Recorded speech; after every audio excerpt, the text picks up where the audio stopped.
This is an Info Studios review for the Certina watch DS Super PH500 meter.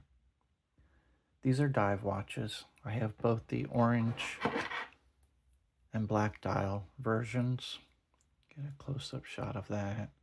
You can see the brilliant orange face there. This one with the black dial here.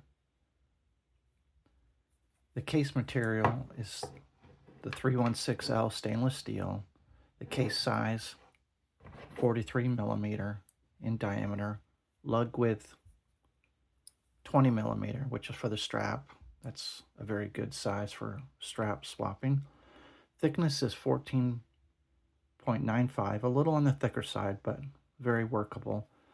The bezel, the same stainless steel 316L with an aluminum insert. The movement's the Powermatic 80.611. We'll talk about that in a little bit. The glass, of course, sapphire with the anti-reflection. They typically are on one side with the Certinas. Water resistance of the 500 meter, which is ISO certified, the ISO 6425. And the lume is a Super Luminova. So I've studied a lot of the Certina range of watches and have landed on the two of these. Of course, the orange and the black dial. They're also known as the UFO watch, and I believe that's something to do with kind of the profile, if you will, of the bezel. Kind of looks like a UFO, gives it a distinct look. Also has this 14 faceted feature here where the bezel is. A little bit of history. These were used in the original Tektite Habitat studies back in the 70s. These are essentially a remake of those watches, so there's a certain heritage type component to these watches, which is also kind of a neat feature as well. This one could be great for dress up,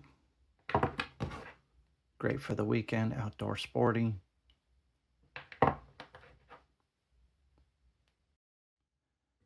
As you can see, the case is highly polished. One thing that is a pet peeve of mine is with the strap swaps, I've got to get the polished buckles as well to match. Not a huge challenge, especially in the 20 millimeter. So I was able to do that with both of these here. The size fits well on my wrist, about average size, 7.5. Has a nice proportion and shape to it. I think that's kind of another nice aesthetic quality to the watch. Don't have any issues with it as far as the thickness size. Again, partly maybe to do with the stepping feature of the overall design. Helps kind of reduce the overall look. And of course, having that 500 meters of water resistance, another level of comfort that you're good to go, not going to have any failures with this watch. So the bezel, this is quite an interesting feature. You actually have to push down to turn it. So it requires kind of a push and then twist action. Huge pet peeve of mine, rotating bezels. Bezels that rotate when you don't want them to rotate. So another reason why I chose this watch. It's not going to move unless you push down and intentionally try to rotate it.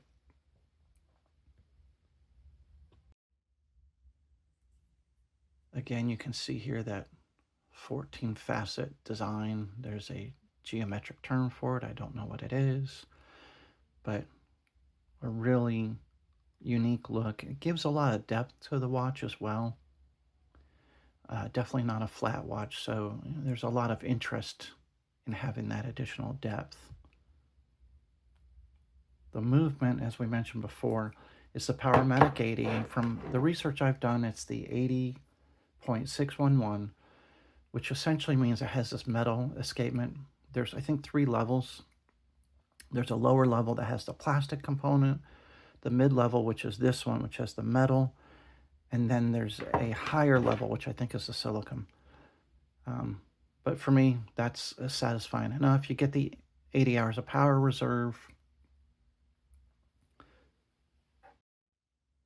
So on to the straps. This one comes with, it's a NATO type strap, and I think it's a miss of Certina as well as a lot of other watch manufacturers. Surprisingly, the NATOs run a little short, so you can't get them to kind of loop back in the second buckle. For those who wear NATOs, you know what I'm talking about. You can't fold it back, which wouldn't be any good for someone with larger wrists. Anyone with smaller wrists, you have extra little bit of flap, and that's just annoying. I ended up trying many different kinds of straps. I ended up with these. These are from Watch Gecko. It's got that neat kind of outdoorsy look. The leather, it's thick, well proportioned to the watch. I like the minimalist look of it. I get the brown here for the orange, and I can swap back and forth. And then obviously the black leather for the black watch. And again, I can swap those. The keepers, they don't slide. That's another nice thing. And it kind of gives it a neat kind of switch, if you will, on what you would expect from a dive watch. I treat it kind of more as a high performance field watch. In summary, what I am typically looking for in my watches is performance. Of course, aesthetics, they gotta look good.